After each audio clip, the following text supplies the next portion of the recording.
That's Mark U, champions. Happy New Year. Welcome back. Glad to have you and hope you had a wonderful time.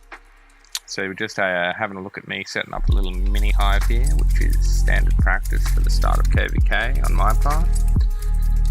We got paired against Kingdom 86, which wasn't a really favourable matchup for us. They've got about 8 players over the 1 billion mark, but high BRs don't necessarily translate to high stats or smart play.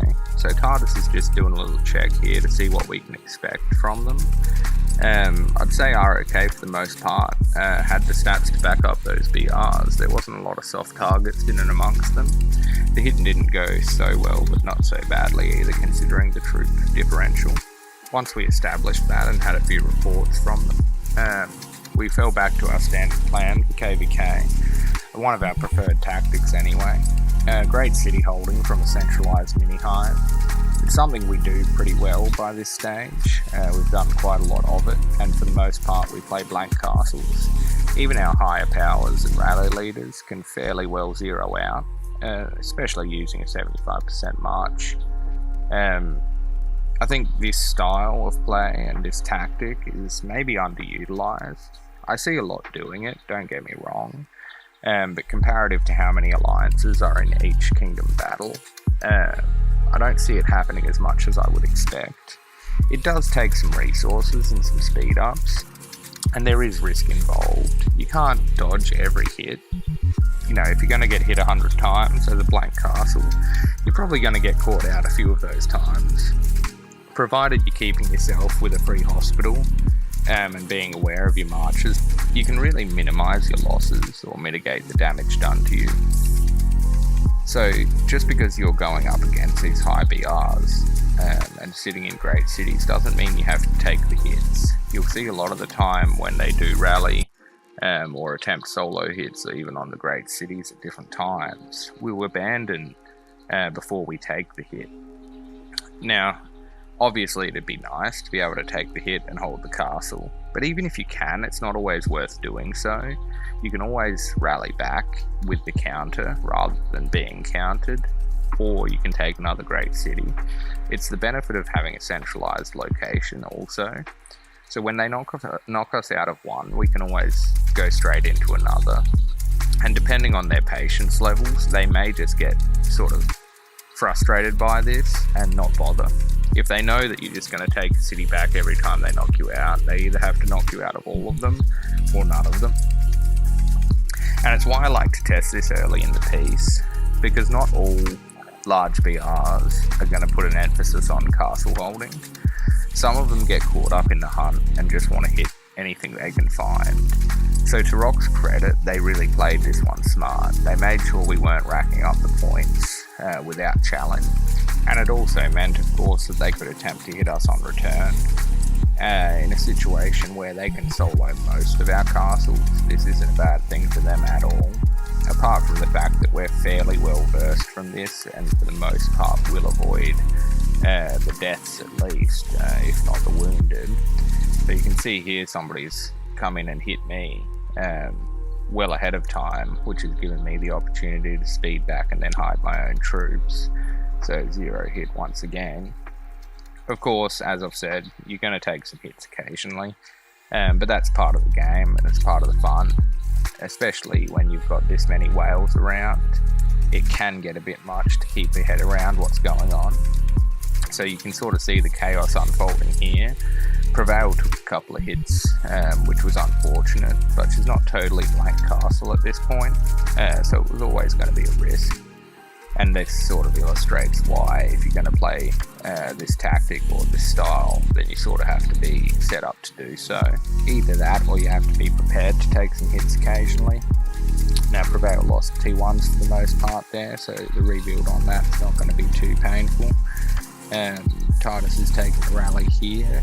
She's our highest BR and CK, which illustrates what we're about. No harm done at all. And this gets frustrating for them at some point as well. They're spending a lot of speed ups here, which I know for some of these players isn't a huge concern. But if you're hitting 0 after 0 and picking up the occasional win, then, you know, it's only so long you can do so before you just want to go and find a juicier target or an easier target. Just a little check-in on HOH and ROK's action for KL. ROK was able to reach KL from the mini-hive location, even speeding up rallies from there. So it was really well done on their part to fight a two-way battle and to have the presence of mind to do so reasonably effectively. To HOH's credit, they're bigger than us, but they were at the same disadvantage. They don't have the same BR as the ROK guys, and they really took it to them and gave them a bit of hell. Grom's videos were worth checking out, a lot of fun and some nice reports in amongst the mix. Here's one of my little accidentals. I was expecting a little bit of reinforcement in CR, which didn't quite arrive as soon as I thought it might. So Sehun got a nice little solo hit on me, unfortunately. But it happens. It just goes to show, though, how on top of things they were. By this stage, they'd set up their own mini-hive.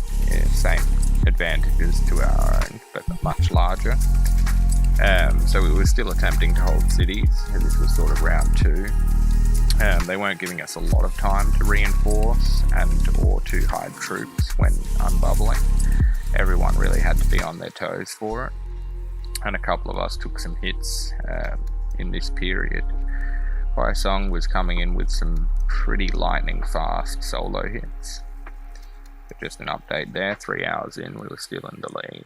I'm fairly proud of K15's effort in that regard.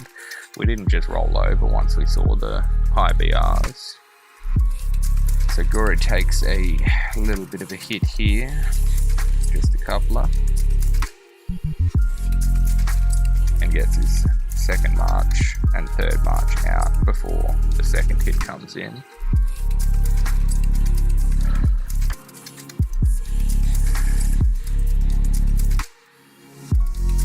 So once again, save. Now it's at this stage that I sort of thought that I had a little bit more time before a march was going to get home. I was taking a screenshot there when Huaisong came in with a nice solo. First thing I do when I take a hit is make sure that the rest of the troops that are left over are out of the castle. You don't want to take a secondary with the hospitals full. Just a couple of T4s lost there. A little bit painful. I think some people underappreciate the fun you can have with Great City holding too. Huaisong comes in with a rally here, which is sped up to a large degree. And there's just a nice clutch disband there at the last second, which I'm reasonably proud of. I had left a little late, but it was intentional to bait those speed ups. A little bit of a cheeky move, but if they're going to pay to win, then they should pay, top dollar. So, came in with an early hit, sped my own back, rally started, which is one of the quicker ways to hide troops. Generally, I do garrison or reinforce first and foremost when I have the time to. It's always nice to keep that rally option open for later. So River gets clipped here as well, and Guri's trying to relocate some troops to set up a rally on RR. As said, sometimes you can pull out and get a counter rally on them, and Guri was going to attempt that. Huaisong didn't give him the time and took out a few more troops for his efforts. So it was about this time that they got pretty confident with taking us on, especially Huaisong, who just started smashing us with solos. Although something like this wasn't too bad, all things considered. We weren't going to take several of them or a barrage. So we pulled back, bubbled up for the time being, and took a breather. It had been about 4 or 5 hours by this stage. Well, hopefully you enjoyed taking a bit of a look at some alternative options. I know that as chroniclers and players, we do tend to focus on the big fights, the big reports, and the head-to-heads. They are a lot of fun to be a part of and to watch. But just because you've got a hard matchup or you're outclassed as far as BR and stats go, doesn't mean you can't employ different tactics to get points on the board and fight hard for your kingdom. So get out there, get amongst it, have a bit of fun. We'll catch you next time for a bit more of the action.